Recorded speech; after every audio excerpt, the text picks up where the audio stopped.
My name is Bruce Cowan. I'm the lead coordinator here at Indivisible Port Townsend for about another month. After our next meeting, John Collins is going to take over in that role for 3 months or so. And I just want to welcome everyone. This is a great turnout. A few minutes ago, there were only 5 people, and now look at us, we're well over 30, and people are still pouring in. A lot going on around here. There are people in the waiting room, Renee, can you, yeah, thanks. So the couple of things have happened lately, just this week, and I know the Squim people are really excited about this. There was a QAnon mayor and a terrible city council that were not doing the people's work the way the people wanted it done. And they were tossed out of office this last fall in a really great campaign, and Indivisible Squim was a big part of that. So was a new group called the Squim Good Governance League, and the Democrats helped. And it really showed the synergy we can get when people just are all pulling together toward the same end. A journalist named Sasha Abramsky came to the area and interviewed a bunch of people, and this week published an article in The Nation, and everyone in the country can read about the great success we had there. I'll try to put a link to that into the chat during the meeting. And a lot of folks have seen this, and it's just getting more buzz all the time. So that was a wonderful victory. Our mission is to stand up for democracy, and I just have to take a moment to say that what came out of the Republican National Committee this week was deplorable. Hillary was right. They're deplorable. And they, the statements by their chair calling the insurrection legitimate public discourse was just really out of bounds and really wrong-headed. They are a danger to democracy and liberty. Today, Mitch McConnell called January 6th a violent insurrection, but we know Mitch. He'll just say whatever he thinks is going to sell. And Kevin McCarthy has taken the other side. And so maybe the press will lay off the Democrats for a while and pick on them about their conflict that's going on inside their party. We could enjoy watching that, but really it's just so dangerous. We can only hope that they tear themselves in two and lose the midterms in the process. So that said, speaking of midterms, we have a great program for you today that's going to be followed by our committee reports and calls to action for the people who are here who are so active in our community and in Indivisible. Tonight, we have a presentation from our elections team. Annalee McConnell and Mado Most are skilled political organizers who've come up with Washington Indivisible teams helping, and they've expanded our local reach regionally so we can have an impact across the nation, really, and there are people here from across the nation. So let me introduce Annalee and Mado. Thank you very much. In the fall, a group of Indivisible members began planning what to do in the midterms. We developed a project called, as Bruce said, Washington Indivisible Teams Helping Swing States, which not exactly coincidentally gave us the acronym WITH. Mado and I are the project coordinators for this, with Mado focusing on training and our efforts in Pennsylvania, while I work on volunteer coordination and with the Arizona group. We're going to tell you more about WITH in just a little bit. And we are going to put our slides up on the webpage tomorrow, so you don't have to take a lot of notes. And as Bruce said, it's being recorded. But first, let's start by asking a perfectly legitimate question.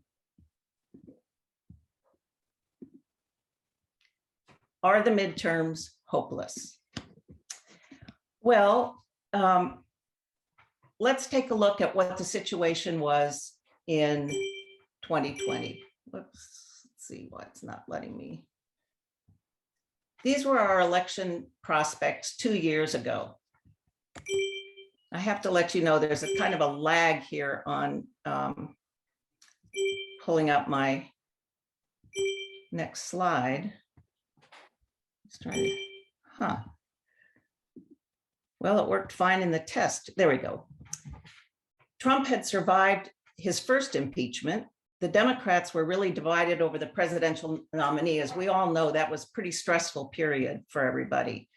And the media, of course, was predicting that the Democratic convention would be an absolute disaster. And when it all came down to it, when it all came down to it, it seemed certain that Trump was going to be reelected. But on January 20th, instead of this, we got this. So how did that happen? How did that happen despite so much awfulizing in 2020? Well, there are lots of reasons, obviously, but among them, the activists did not give up. And the people who were never active before decided that they absolutely had to do something concrete to stop Trump. So instead of agonizing, they organized. And thousands of volunteers in blue states like ours went to work phoning and texting in swing states where their efforts could really make a big difference. We're facing that same sort of seemingly insurmountable challenge this year, with the pundits saying that the Republicans are going to take back the House and Senate in November. The media is faulting Democrats, as we know, for not passing Build Back Better and voting rights. They kind of forget to say that it's really the Republicans who are obstructing everything. And maybe the scariest of all is that the legitimacy of the next election is already under very heavy attack. So this time it's not the presidency that's at stake. It's really all of democracy. So what are we going to do about it? As I mentioned, last fall, our elections team decided to work through the midterms and we decided that it would help to work through local organizations. We picked Arizona and Pennsylvania because they have vital Senate and House races, as well as state races that are going to determine the future of voting rights, choice, and a lot more in those states, and have an impact on the rest of the country as well. We're already recruiting and starting to train teams of phoners and texters to work with Mission for Arizona, which is a program of the Arizona Democratic Party, and the Pennsylvania Democratic Party's Project for Out-of-State Volunteers. In a few minutes, we're going to tell you more about WITH and how it's organized and how you can participate. But first, we wanted you to hear from the organizations themselves about what our help as Indivisible teams means for their states. We'll have a short chance for some Q&A after they both speak. But remember that we're going to talk later about how WITH is organized. And so your questions should be directed around questions about their state. So let's start with Brooke Porritt. She organizes the out-of-state volunteers for the Pennsylvania Democratic Party. Brooke, you want to go ahead and tell us a bit about what this means for Pennsylvania to have us with you? Absolutely. Well, hi, everyone. Thank you so much for having me here. It's been really wonderful to work with folks in this org so far, and we're really excited to continue meeting and working with all interested folks. So my name is Brooke. I am working as an organizer with the Pennsylvania Democratic Party. I'm currently in Michigan working in Pennsylvania, which I say just to say thank you as an out-of-state person for showing interest in other out-of-state races and campaign efforts. I think it takes a lot to put yourself in a place where you maybe don't know the people that you're directly helping, talking about, school board races and state level races. So really appreciative of everyone coming in with an open mind and being willing to listen to myself and the Arizona party here. This year, we have some high profile races like Annalee was just talking about. So we have a governor's race, an open Senate seat. We've got some House races, as well as state level General Assembly seats and things like city council races, school board races. I think we've all seen recently how essential it is to elect good folks into school board seats. So we're working on that, and we're really appreciative of any help, that we can get. What we're up against are some GOP candidates for governor, for Senate, down ballot races who are pretty anti-science and very, touting the ideas that we're all coming to dread seeing pop up on our news notifications on our phones. It's been a pretty intense group of folks, and we really need all of the help that we can get, in order to fight back and really prepare ourselves for this year's elections. With all of that in mind, we're working on moving forward with a really strong infrastructure for volunteer organizing, for building relationships with folks across the state and from out of state, who are interested in continuing to create progress in Pennsylvania. I see progress somewhere. Progress anywhere is progress everywhere, and I hope that you all do as well. We're hosting phone banks and text banks, as well as things that are on the ground in Pennsylvania, but much shorter commute for anyone interested out from Washington to join us for some virtual events. Our phone banks and text banks right now are focused on two goals. Mainly, we are working on making sure that people are enrolled in vote by mail, that they know how to get their ballots, and that they know how to return them. And we're also working on building up our volunteer base, because, like we said, this is a really high profile thing, and we expect a lot of attention, a lot of eyes, and a lot of fight coming from the other side of things. So we've got to make sure we've got a base to, cover all our bases. So that's kind of what we're up to. That is what we would love to have folks involved in if you're interested. Yeah, I think that's kind of my short spiel. So I will pass it back. And thank you all again for having me. Thanks, Brooke. Now I'd like to introduce Tierney Chin. She's the Mission for Arizona Coordinator for Out-of-State Volunteers. Tierney, want to fill us in a bit on what's going on with Arizona? Yes, absolutely. Thank you so much. It's such a pleasure to be here with all of you today. I see some familiar faces here. So I am pumped up and hope that you all are just as excited as I am to continue with this work. So Mission for Arizona, our out-of-state program is looking to empower voters and volunteers across the country, kind of to make a difference in a state that will decide what happens on a national level in years to come. We do have a Republican governor who is termed out. So that seat is open. We will have a governor's race. Mark Kelly is up for re-election in the Senate. And something that really has me amped up and ready to go is that in our state legislature, Republicans hold a very slim majority. We're just 2 seats away from flipping both the state House and the state Senate. So we are starting early. We're reaching out to voters in Arizona early and often to work on getting that voter education piece out there. We're targeting infrequent voters who are likely supporters, but we know that they don't turn out in midterm elections. So making that contact is really what we're focusing on. We are a fully hybrid bilingual program. So not only do we have recurring text banks, not text banks just yet, but we have recurring phone banks in both English and Spanish. And for those of you who are looking to come into Arizona, we do have in-person canvassing available. So thank you again.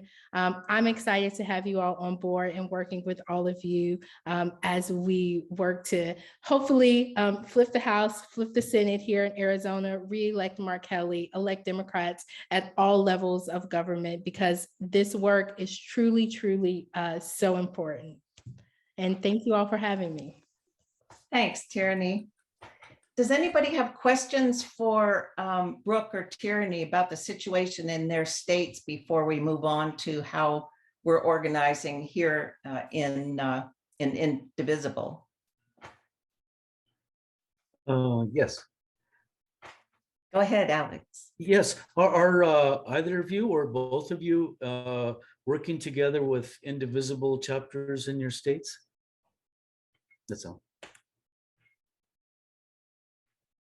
So we are working, sorry, Tyranny just jumped in, but we're working with some Indivisible chapters, or working on connecting with Indivisible chapters around the state, as well as kind of, folks who are in surrounding states that are comfortably blue and that are interested in jumping in, as well as some other like local organizations. We're really interested in building with existing groups like yourself, and tapping into all of the networks that we can. Tyranny? Yeah, so we are, and we are looking to continue to grow. Would love to work with all the Indivisible groups who have capacity to come and help us out here in Arizona. So I did put my email in the chat. So if you are a part of another Indivisible group, or groups who would like to get involved, whether it's an Indivisible chapter or not, feel free to, I'm sure Brooke feels the same way, feel free to share our information, because we would love to work with as many folks dedicated to this cause as possible, so we can protect and save our democracy. Other questions? And Bruce, you may be able to see people that I can't see, so. Okay. I'm not seeing any, but I could ask both of you, what is the status of redistricting in both states? Yeah, so I can jump in about redistricting here in Arizona. So independent the redistricting committee made the maps. Probably not completely bipartisan, but those maps are finalized and available to the public. So some legislative congressional races did change, but we are, well, I am confident that if we do the work in Arizona, we will see the results that we would like to see. So I am always a beacon of hope because I am not hopeless. So we are putting in the work to make sure that redistricting does not stop the progress that we made in 2020, and it will not stop the progress that we're looking to make in 2022. Brooke, you want to say anything about PA? Yeah, absolutely. Love the beacon of hope for sure. I will say the redistricting process in Pennsylvania continues to kind of be a little fluid at the moment. There have been some maps proposed and challenged. So as far as how that lands exactly, we don't know for sure quite yet. We're getting very close, but we also expect, those maps to be kind of challenged or brought up to the PA Supreme Court, which we helped manage to keep in a Democratic leaning majority in this past year. So we love to see the direct results of an election pan out like that. But yeah, it's a little fluid, but we're keeping an eye on it, and we are kind of ready to, fight regardless of how they lay out. Okay. Thanks, Brooke and Tyranny, for joining us. It was really great. And I have to say, it's been super fun for us to see this next generation of organizers who don't have the gray hair that we do. So that's very encouraging. Thanks so much for all that you're doing. We're glad to be working with you. So now let's talk about, and feel free to go ahead and leave when you deserve an evening off without working all the time, so you don't have to stay. Now let's talk about why we've been saying that WIT is a cure for midterm angst. So let me share my screen again, and it may take a moment before it connects here. So this is where we were, thanks to all the efforts that everybody put in this 2 years ago. And here is our project with Washington Indivisible teams helping swing states. So why would you team up with Arizona and Pennsylvania? Why have we taken this approach? Well, it's in part because we can focus our efforts and maximize our impact that way. We're also going to help here at home, and that's something we can talk about later. But as I mentioned, we don't want to ignore the close races here. So we're hoping that our teams will be interested in doing some special efforts in races such as Kim Schreier's, so that we don't lose something like that. What would be the point of joining a with team as opposed to signing up individually on, say, Mobilize and just going and looking for whatever happens to be on a convenient day for you? Well, first of all, we're developing and have just about finished special training that will help build confidence and competence. And that's particularly for people who haven't done phone banking before. We're going to have all of our volunteers will have ongoing support from team leaders that you get to know. And that's, again, something that's different from simply signing up on Mobilize and joining a Zoom session with dozens or hundreds of people around the country. And finally, but not insignificant, is the fact that we're going to be working over the long haul here, not just for the last push in the summer. And the camaraderie of the teams really can help keep you going. We found this in 2020 in a similar project. The team approach really made a big difference. So why are we stressing phone banking so much? I mean, I mentioned texting, but really it's the phone banking that we're trying to push as hard as we can. First of all, it's, and most important, next to face-to-face contact, such as door-to-door canvassing or the family friend relationships, phone banking is the most effective way to reach voters. A really significant part in our case is that it's by helping from out of state, we can free up the local volunteers to do that kind of in-person work that we can't do, certainly not easily in Pennsylvania. It's one of the best ways to clean up the voter list so that as the campaigns go through the year, people aren't trying to persuade the voters that are MAGA guys. And also it helps to clear up the people who've moved out of state, et cetera, et cetera. So it's really important for us to be doing that work early on to save the effort in the end. And then, of course, it gives the campaign important information about what voters are most concerned about, and that helps them shape their messaging. I want to give you a real life testimonial. This is Karen Steinmaus, and she would be here on this call doing it, but at the moment, she sent me this photo. She's skiing in Montana, and she's in a place where there's not very good Wi-Fi connection. So she authorized me to go ahead and tell her story. So Karen lives in Port Townsend, and in 2020, Karen heard about an election phone banking project that I was working on. I actually never met her until much, much later. Because of COVID, we were doing everything remotely. But Karen, Annalee, oh, Karen, you made it. Well, so do you want to tell your story, Karen? I didn't think you'd be able to connect.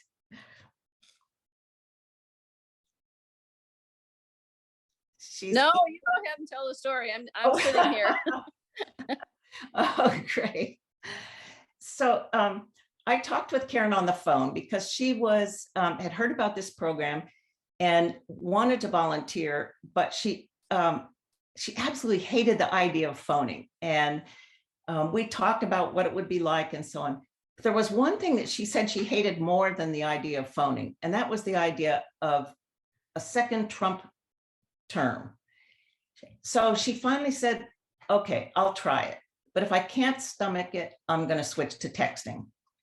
Well, Karen never switched. Instead, she became one of our top out-of-state phoners in Wisconsin, which, as you undoubtedly remember, was a big factor in helping to get Trump out and Biden in.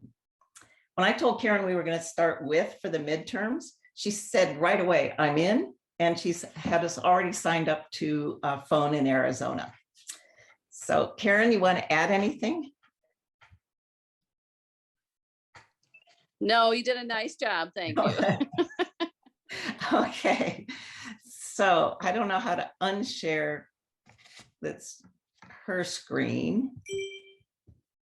Let me share mine again.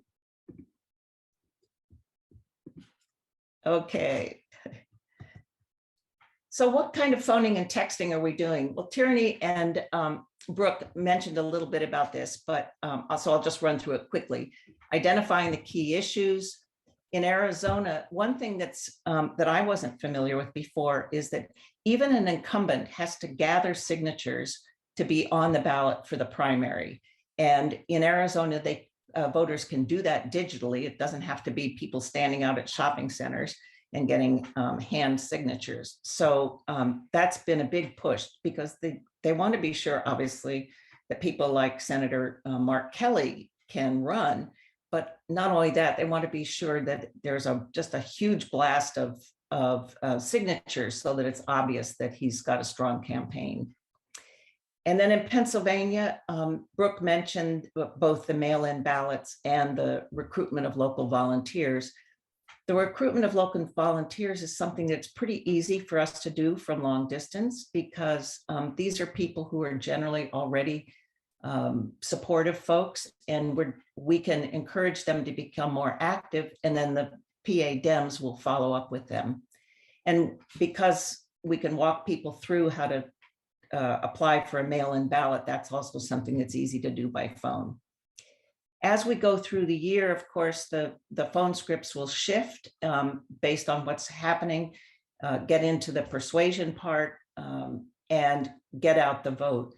And one thing that may be very important again this year, as it was in 2020, is helping voters understand what the rules are of the minute. Because if we end up with a lot of legal challenges, as we had in many states in 2020, the rules are changing minute by minute, whether you do or you don't need to have a witness for your mail-in ballot, those sorts of things.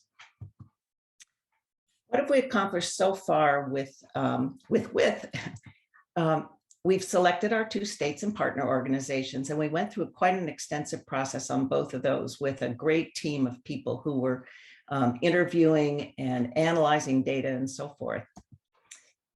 We've developed the sign-up process and the volunteer database so we can manage all of our participants. We also had great teams that prepared state briefing papers for the volunteers, and this was to cover issues like all kinds of things about voting, what the rules are for voting, what the deadlines are for registering for different parts of the election cycle, all those sorts of things, as well as information about demographics, economics, and some fun facts. For instance, if you want to know what the state fossil is in Arizona, you will be able to find that out in the briefing paper. And of course, we listed the sports teams. So that gives our volunteers some more information about the state than you would ever get in a typical mobilized phone bank effort. And a huge shout out to all the volunteers, some of whom were on this call, who put those papers together. I sent the Arizona paper to Tierney to review because we wanted to be sure we weren't sticking our necks out in an awkward way. And her immediate reaction was, this is fabulous. And it's actually something that we should be sharing with our Arizona residents who are volunteering because it will make them a lot more informed. And we're just about to start the training for the phone and text banking that will begin this coming week. So that's a lot. We've begun to get teams. We now have 2 Arizona teams and 1 large Pennsylvania phone team and a text team for each state. So that's a lot. We're pretty pleased. The question is now, how do you join with us?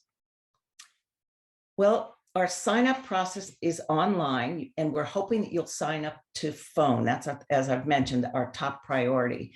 And Mado will put, if she hasn't already, she'll put the sign-up in the chat. But, whoops, sorry, they jumped 2 together. You'll have a chance to say if you have a preference for a state or either one is fine with you. A lot of people, if, for instance, if you spend part of the winter in Arizona, you might want to request Arizona, or if you grew up in Pennsylvania or have friends and family there or went to school there, whatever, that often is a factor in people wanting to pick one state or the other. Otherwise, if either state is fine with you, we'll use that information to balance out the teams. You don't have to be an Indivisible member to join. We're recruiting everybody and anybody. What happens after you get, you fill out the sign-up sheet? Well, if it doesn't happen on my screen, it's never, there we go. We'll assign you to a team leader. Then you'll get the background material about your state. And I think you'll be surprised at how quickly you adopt your state. And then you'll have the training. And if you still have fear of phoning, we can practice with you. We can do some role playing before you make your first phone call to a voter. We can help you through any of the technology issues that you might run into if you haven't phone banked before. People have some real concerns about certain aspects of phoning. I don't want my phone number to be on caller ID. Ugh. Well, we've got that covered because the systems that are in use in both states use a phone number from Arizona or Pennsylvania. So your phone number never shows up. So that should be reassuring. A lot of people say, ooh, it's weird to call somebody in another state. I mean, doesn't that seem kind of wrong? Well, you'll actually say, hi, I'm Annalee. I'm a volunteer with Mission for Arizona. And I have to say that in all the phoning I've done, no one has ever asked me if I was calling from out of state. So it really doesn't end up being an issue.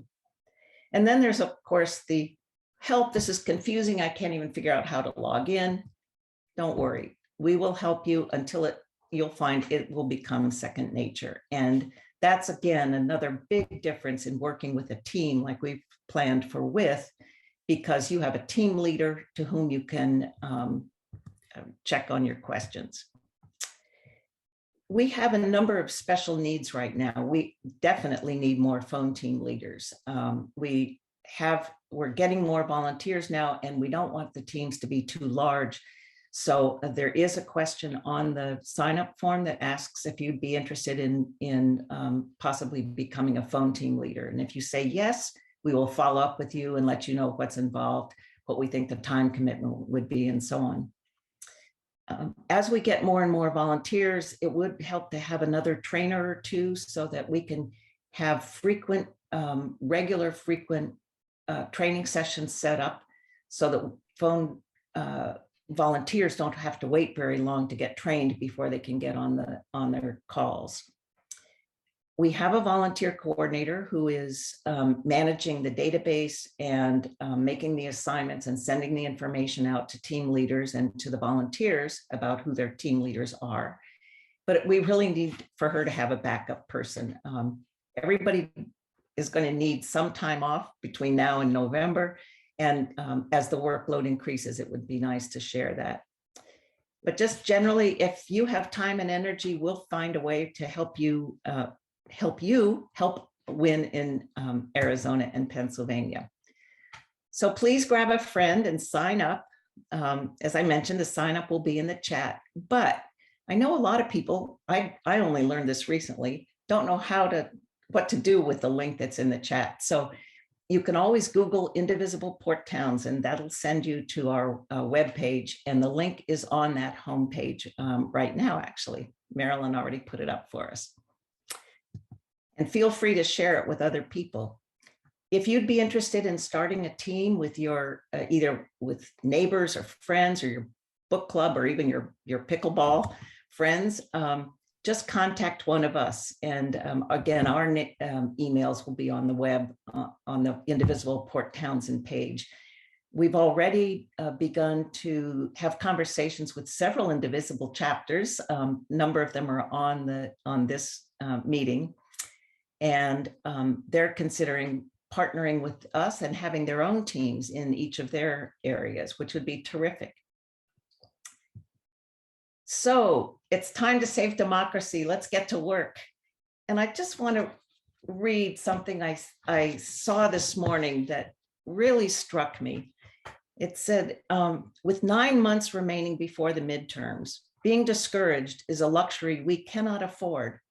We have plenty of reason to be hopeful and no reason to be complacent.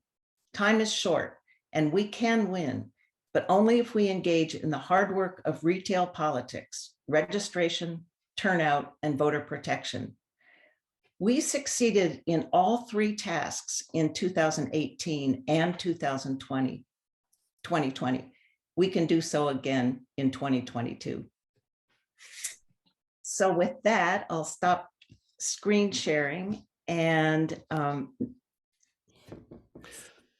Maybe I could, Debbie has a question okay, Debbie. and she'll unmute. Mentioned that my phone number won't be used when I phone, right? That's Well, right. then how am I calling then? I forgot to mention, I meant to tell at the beginning. This is actually done on your computer. You get hooked into the Pennsylvania or Arizona phone banking system via your computer. So you're actually talking to someone in that state using the microphone on your computer. So you will have to give your phone number initially because that's part of the sign up process, but neither Arizona nor Pennsylvania sends you, you won't start getting requests for money and all that just because you've filled out the phone number to sign up initially. Thanks, Debbie. That's a big point. Other questions? There's Marilyn has a question. Marilyn and then Renee and Jim. Unmute, Okay. Marilyn. Yeah, I do. Do you know if both in Arizona and Pennsylvania, are they dealing with a lot of groups like us from around the US? They're not dealing so much with a lot of groups. They are having these open phone banks or text banks where people sign up on Mobilize, but they're also starting to try to work more with teams. They were actually really excited about this team structure that we're proposing because we can give people a lot of support that they can't do that for hundreds and hundreds of people around the country. So they're pretty excited about the approach that we're taking. And we've told them we'd be happy to have them share materials that we put together and so on, because we can be almost like an incubator for Right. as well. That's what I was thinking. If we're unique, we Yeah. should pass it on. Yeah. Great. Okay, Renee and Jim. So Annalee, maybe you could just share for folks that have never done this before that when they're making these calls through their computer, there's a script on the screen. They don't have to make up what they're going to ask. It's a step-by-step. You say this, and it's like a drop-down menu so that people don't have to ad lib or think, well, I don't know what to say, because those scripts are very easy to follow. Maybe you could just share a little bit of that. Sure, that's a good point. And this is exactly what we'll be covering in the training. So Mado, do you want to address that? What we'll cover in the training? Well, we'll go over the script. We'll talk about why we're phone banking, and then we'll go over the script and show you we'll literally look at the script and the prompts. So in other words, you're gonna ask people a question, you're gonna put it in your own words, and then you answer whatever the answer they give you, you put on the script, you plug in their answer, which leads you to another part of the script. So if a person is a strong Democrat, why that will lead you to, hey, well, can you volunteer? So, and if they're a Trump person, then you just thank you very much. Have a great day. And you're on to the next call. And then also signing up with we'll give you the link where you sign up to get into this platform. will help you with all of that. And we'll have lots of screenshots in the training. So you'll see in our Zoom training exactly what you're going to see when you are live on your computer making the phone calls. And that'll help. That makes it a lot easier to figure out how the system works. But most people find that after the first few phone calls, it becomes fairly intuitive. And I think Lori just put in the chat that it's a decision tree. And I think we all know how that works, you know, where if the person answers yes to this, go to number 2. If they answer no, go to number 4. So it's very intuitive. And I'm happy. Those of you who know me will be shocked to know that I volunteered to be a team lead. So I'm going to take a team for Arizona. So I see that Lisa Decker raised her hand. Lisa. I got it. Okay, I couldn't unmute for a second. Yeah, just a quick question. I have used this type of system before and it's slick. And I think also the nice part too is does it give you, I'm asking, does it give you the next call really quickly so you're not sitting on hold for a long time? And the other question is, are these 2 states actually using the same system? Because they could be. They do. Well, they're using it now. They're using virtual phone bank, VPB. They're not using, there's 2 different types of systems. There's the system that it does dial for you and it connects you, but you do get a lot of voicemails. And then there's another one that we're not using yet. I think when they have more volunteers, they might move towards it. It's called Through Talk, and it only connects you to a live person. Now you need a number of people to use Through Talk in order for the system to propel forward, you know, to call, to propel forward and connect all these calls. They're not using Through Talk yet, but that's a great program. That's where you actually really talk to a lot of people. So maybe further along, we'll just roll with whatever they give us, you know. Thank you. I'd like to go to Joe and then Shirley. Hi, everyone. Like Debbie, I too volunteered to be a team lead, and I'm very excited to welcome those team members who are helping with the Pennsylvania phone banking. A couple of things. One is we may be a little behind the Arizona team, I can't tell, but we are going to be offering our training in early March. I know Annalee had talked about offering the training in next week, and I don't think we're going to be doing that, but we will be offering our training in early March, and that will be very exciting. The other thing that I just want to mention to everyone is that many of the questions that you're asking now will be covered in the training. This particular wonderful presentation by Annalee is not intended to be a training session. It's an introduction to what we're doing and what our plans are and how we're organized. So don't worry if you're concerned about being trained to do the phone banking. We've got your back. All right, Shirley Rivas.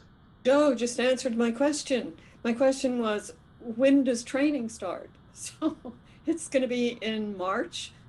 Actually, Joe hasn't had a chance to hear this yet. We are going to try to do a Pennsylvania training before that. So, okay. That's new news. Thank you. I just want to say that the Arizona Phone Mavens, that's what our team is called, we are going to be doing a training the week of the 21st. And there will be more than one training session. I mean, we know that people have different schedules and so on. So we're working on a couple of possibilities. Eventually, we'll have a fairly standard couple of training times per week. But if not, we will make sure that you have a chance to get some one-on-one training if necessary. Let's take a question from Case. Yes. What's the time commitment? If we join a team and want to do some phoning, I wouldn't want to join and then find that I either have not quite enough time. And so what is the expectation? Well, we thought about asking people for a commitment of at least 20 hours a week, but we decided that was joking. It really, we will take almost any amount of time people can give, but it really makes sense to have a commitment of at least a couple of hours each week. The phone banks are generally 2-hour sessions. Right now, they're scheduled by each state. One state has a Tuesday, Saturday schedule, for instance, and it might be open from 3 to 5 Pacific time, or there are various time blocks.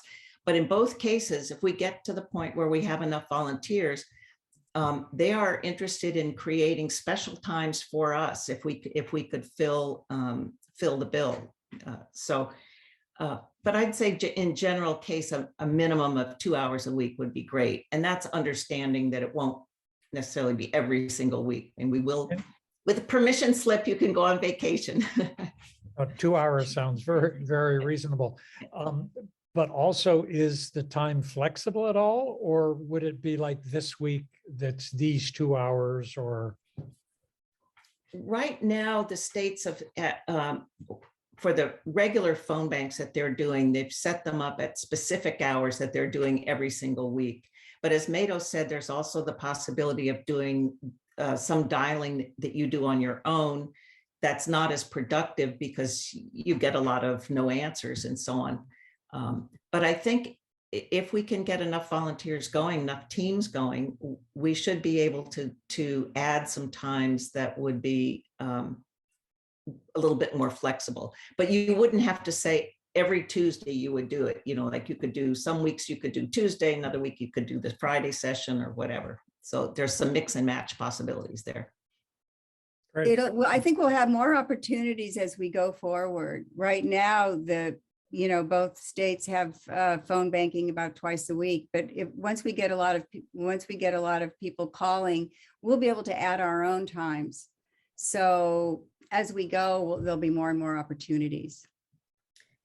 I'd like to flag one other thing that is a real benefit that I didn't put in the slides, but based on what we did in 2020, we found that this team structure allowed us to provide some terrific feedback to the organizations in the state about what problems that we were seeing with the script or with the coding, things that just weren't fit, that just didn't seem to fit right. And that was a really valuable thing for the organizations that we work with. And both Tierney and Brooke have expressed a real interest in getting that kind of feedback from our teams. And it's effective for them because we can consolidate the feedback. It's not them getting, emails, stray emails and so on. So that's a real benefit, two-way benefit. I see Marilyn has a question. A quick one. The training sessions, are those, I can't quite visualize this. Are those going to be on Zoom? They will, yeah. I mean, we'd love to do some in person at some point. And maybe we'll get to. We might be able to eventually. Fingers crossed. Yeah, maybe. But we'll definitely have them available on Zoom for people who don't feel comfortable doing an in-person training. So. And Case has another question.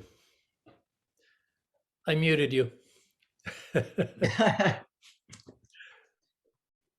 That I participated in the Common Power, that's David Domke's group from Washington, University of Washington.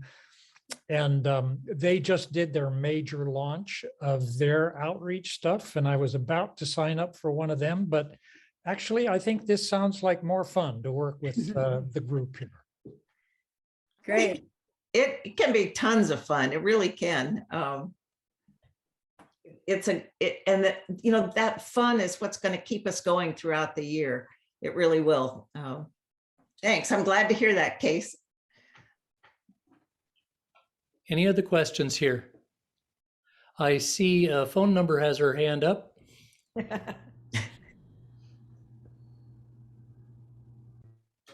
And she could unmute. Is that me? Yeah. Oh. I don't know why it's got a number and not a name. So I have been trying to get more people, talk to friends to get them to volunteer.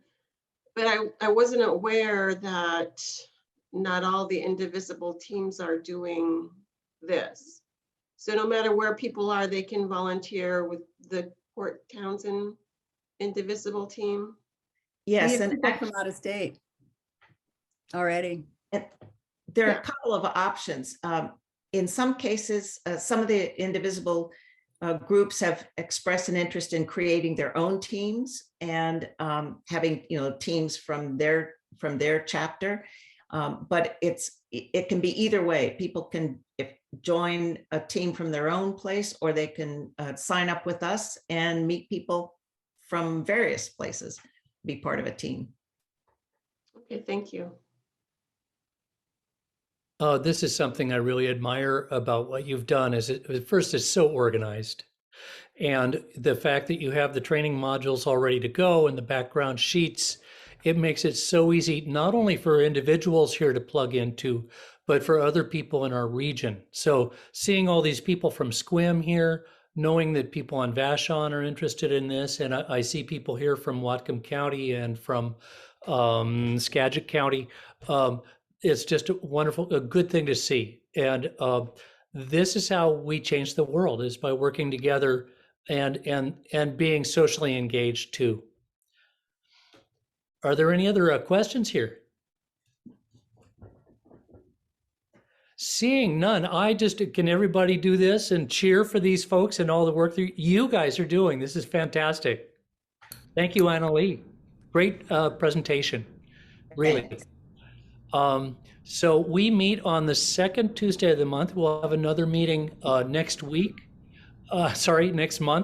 on the second Tuesday at 5 p.m. on Zoom.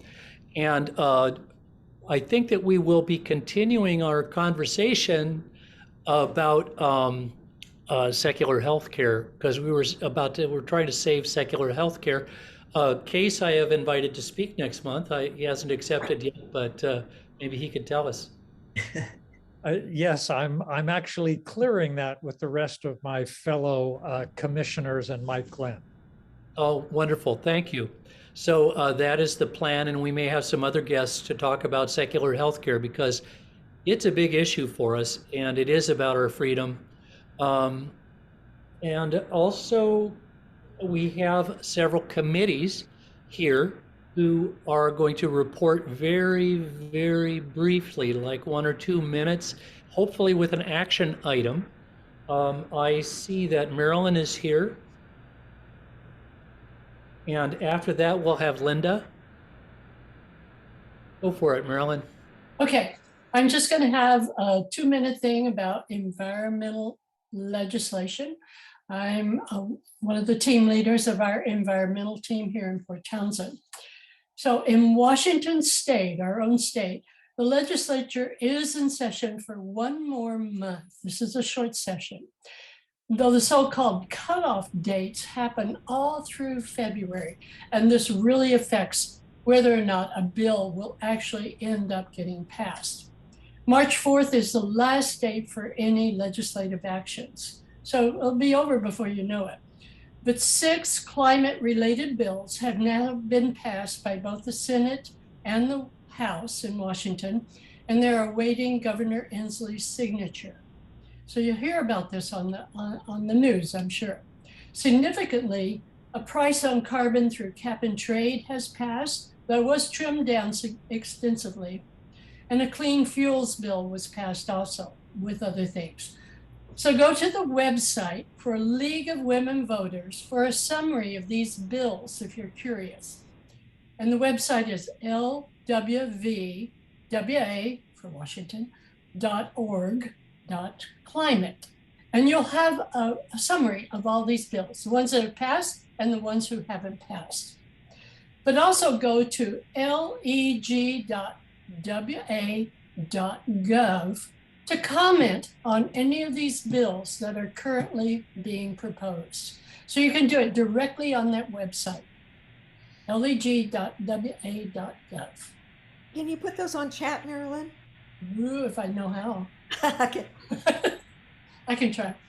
A national, real quick, climate action was included in the massive Build Back Better spending bill, the 2.2 trillion budget, which Joe Manchin and all the Republicans have opposed. It's pretty much stopping it at this point. The plan is now to break the big plan down into parts to see if some of it might pass. The climate action provisions are extensive with a $500 billion budget, and it really has some chance of passing in some form. These things never look the same at the end, though. That's it. Thank you so much. Thank you, Marilyn. Linda will be followed by John Collins. Okay, this is really embarrassing because everybody is so organized. And Norma and I have been working on our, we are the healthcare committee right now. Norma, Liz Moore, and myself, and a couple others have joined me to work with Planned Parenthood on their issues this year, but I don't have anything that I can show you. The main thing we're doing is trying to save Roe v. Wade, and if not Roe v. Wade, but the protections that we've had for almost 50 years with the Roe v. Wade decision by the Supreme Court. And so what we have done is collected some personal stories from local women who have had abortions, and they are sharing those stories with us, which Norma has put on postcards. And we have printed these up and they're available. All this information was in our newsletter, and I thought the information was going to be put on our website, but I noticed today that it is not. So Bruce, can we get that information on our website so that people can go directly to it, or do they have to come to me? They should go to you. So why don't you put your phone number in there? If anybody here has the keys to the website, please let me know. We've got the passwords, but that second factor authorization, that's been a difficult thing. It's going somewhere. If you keep getting a ding that gives you a code, we're looking for it. Okay. How do I do a chat here? Chris? Yeah. Okay, my phone number is on the website, so it's under the healthcare team, right? So I think that's the best thing for you to do is just give me a call. And my email is on there too, so send me an email so I'll have yours, and I will send you all of that information. That's great. About sending the postcards, and we've got a list of the Republican senators who we expect will be the most resistant on helping us. So we'll have all the addresses. All you have to do is address these. If you want to put your own comment on there, you may, but the story, the personalized story is already on the postcard, and that's our message. This is a very personal thing, and abortion is and other health care is very critical in this country. Okay. Thank you, Linda. Good to see you guys. And John Collins on immigration. Sure. There's two bills that are of particular interest to us right now. One is the state bill, and it deals with extending unemployment insurance to undocumented. We experienced a lot of distress from our non-documented immigrant neighbors who lost their jobs during the COVID and were not able to access unemployment benefits. Seemed terribly unfair. So there is a House bill that's now in the Senate, our state Senate, Senate Bill 5438, called the unemployment insurance for the undocumented. And our senator, Kevin Vandervey, has affirmed that he's strongly in support of it. But any communication to Kevin just to demonstrate that you support his support and thank him for it would be helpful. And I don't know if there's anybody, any other, who in particular beyond Kevin to communicate to at this point. The other act is a federal act that has not yet been designated with a bill number, and that's the Afghan Adjustment Act to expedite full immigrant status with work permit capacity to those thousands of people who served us in Afghanistan and then had to leave the country and are now in the country. Many of them, as you know, are still housed on military bases while they find homes for them. So if you can write to our representatives, both in the Senate and the House, to support the Afghan Adjustment Act, and that would be very helpful. And on that same note, I'm happy to report that JSERA will be hosting an Afghan family, a young family. The father is well educated, actually with a background in pharmacy, and they have a 2-month-old child, I believe. And we're expecting for them to arrive in Port Townsend any day now. We have a generous neighbor in Port Townsend who offered them an apartment to use, very small but very adequate. And so you'll be hearing more from JSERA as to how we can help that Afghan family once they get here and get their roots in our country. That's it, Bruce. Hey, thank you, John, and thank you, JSERA, for doing that and representing for our community to do our part for this family. And Gina, Foreign Affairs? Yes, okay, so we are also known as Jefferson County Citizens for Sound Foreign Policy. And we are so pleased that we have Biden in the White House at this critical time as trying to deal with all of the stuff that Trump left on the plate. But there's a lot to do. The few things that we've got here that we need to show support for him with the Protecting Our Democracy Act, which is in the works at the moment. The Democrats and Republicans are trying to decide quite how to word it and what to put in and what to leave out. It's now in the Senate committee. That's S2921, but the name probably is in the process of changing. But anyway, this is to help back up Biden on his consequences for Russia if they do, in fact, invade Ukraine. In terms of national security, oh, I'm sorry, I think I just gave you the wrong name. Defending Ukraine's Sovereignty Act. The Protecting Our Democracy Act has more to do with national security, as well as the American Cybersecurity and Literacy Act, both of which have passed the House. Those are kind of long names, but if you would like to let our senators know that we support them, S2921 and S2699. The second one is supposed to be coming up for a vote very quickly, but I haven't. Put that in the chat.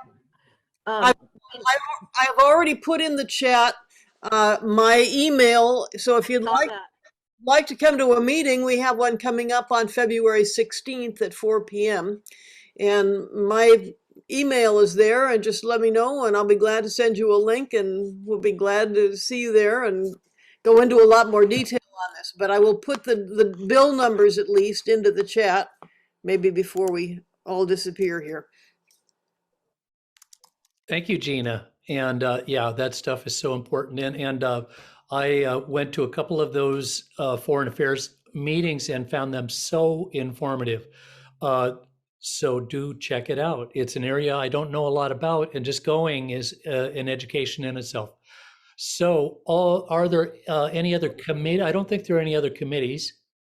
Are there any other announcements for the good of the order here? Any other calls to action?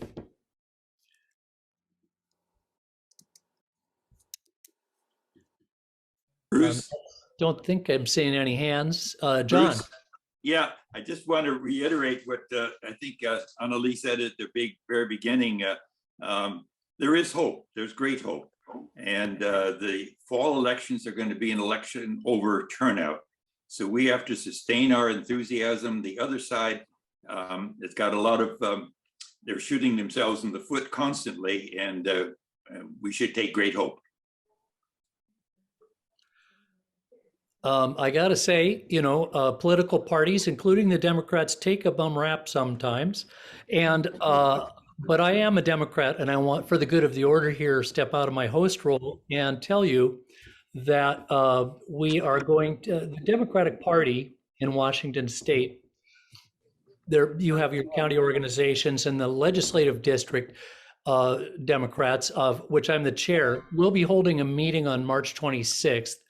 And we will be electing delegates to the state convention where the platform will be set. There will be a process that all the delegates can participate in.